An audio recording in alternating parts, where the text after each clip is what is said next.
Nothing is more practical than finding God, than falling in love in quite an absolute final way.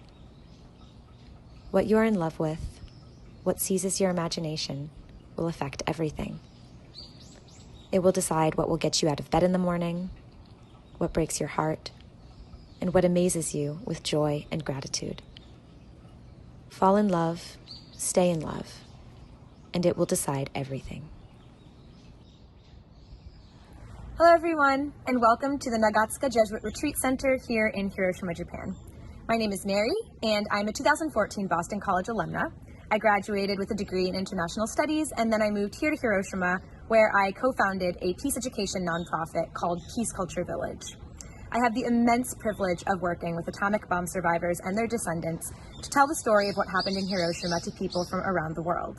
And as a student at Boston College, I learned a little bit about Father Pedro Arrupe from the Center for Ignatian Spirituality and the Arrupe program with campus ministry, but I didn't really get to know him until I moved here to Hiroshima. I live about a 10-minute bike ride from this retreat center where he used to live and work. It's been 75 years now since the atomic bombing, and people in Hiroshima are still suffering and dying of its after effects. So today, I'd like to talk to you about what I've learned about Father Arrupe from people here who knew him, how experiencing the atomic bombing affected him, and his legacy here in Hiroshima. So let's get started.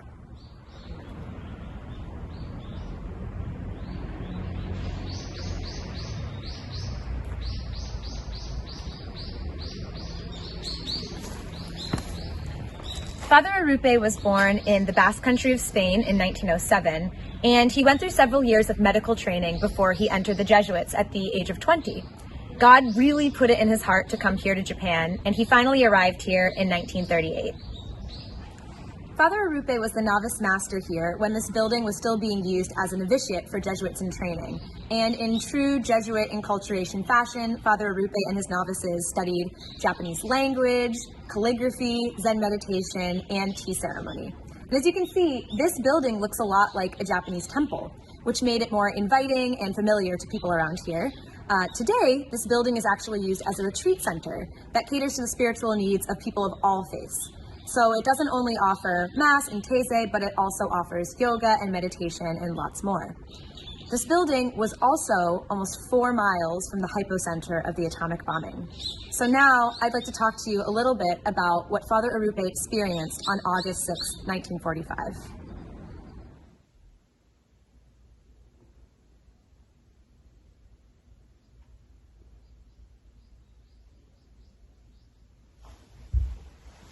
Father Arrupe woke up at 4:30 a.m. on August 6, 1945, and he made his bed and spent his morning in prayer, saying the Mass, and working in the garden.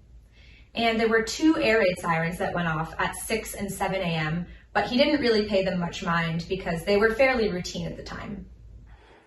At 8:10 a.m., Father Arrupe came here to his study, and he had a few minutes to prepare for his first class of the day.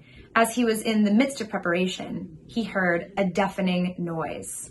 He was about to get up to see what had caused the noise when an explosion, a wall of hot air, sent him flying across the room. Bricks, roof tiles, and glass fell from the ceiling. He thought that a bomb must have exploded right over the novitiate.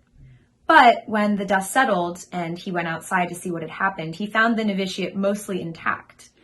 That's when he looked toward the city and, for the first time, saw the mushroom cloud.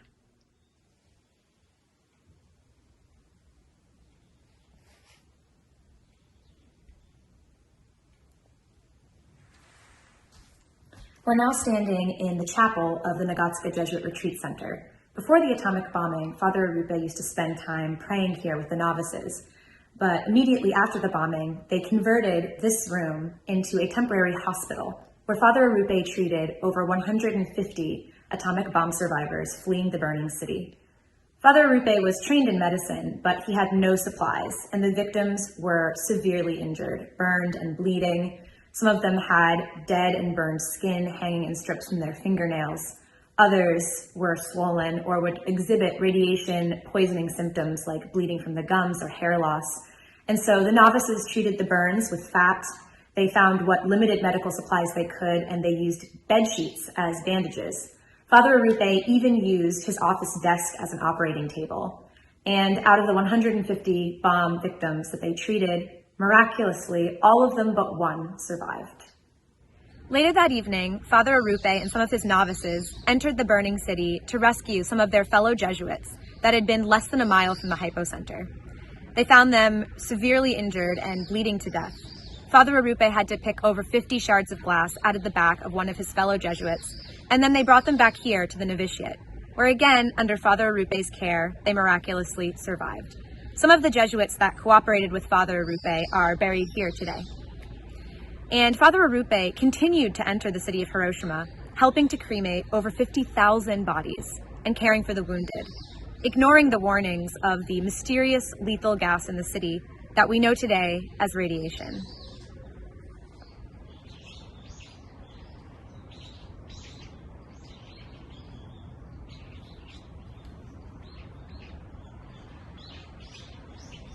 This is the statue to the Sacred Heart that Father Arrupe had built here in 1950. Father Arrupe actually had a lot of things built here in Hiroshima and in Japan. After the atomic bombing, he traveled around the world raising money to rebuild Hiroshima's churches, orphanages, and schools. Father Arrupe went on to become the General Superior of the Society of Jesus from the years 1965 to 1983 and led the community through the changes of Vatican II, with an emphasis on love, rediscovering the spiritual exercises of St. Ignatius of Loyola, and a commitment to social justice and care for the materially poor. He envisioned a new goal for Jesuit education, forming students for others, students who could not conceive of a love of God without a love for the least of our neighbors. He founded the Jesuit refugee services, and he was even a huge inspiration to Pope Francis, who after meeting him as a young novice, even asked to be sent to Japan. From this place, Jesus looks down over the whole city of Hiroshima. This place is my power spot and the place I feel the most connected to Father Arrupe. Father Arrupe fell in love with Japan, with Hiroshima, and so have I. When things get really challenging, dealing with interpersonal issues, language and cultural barriers, being half a world away from my family and context, thinking about Father Arrupe's legacy, words, and work gives me a lot of consolation and inspiration. And I hope that Father Arrupe's story will inspire you as well.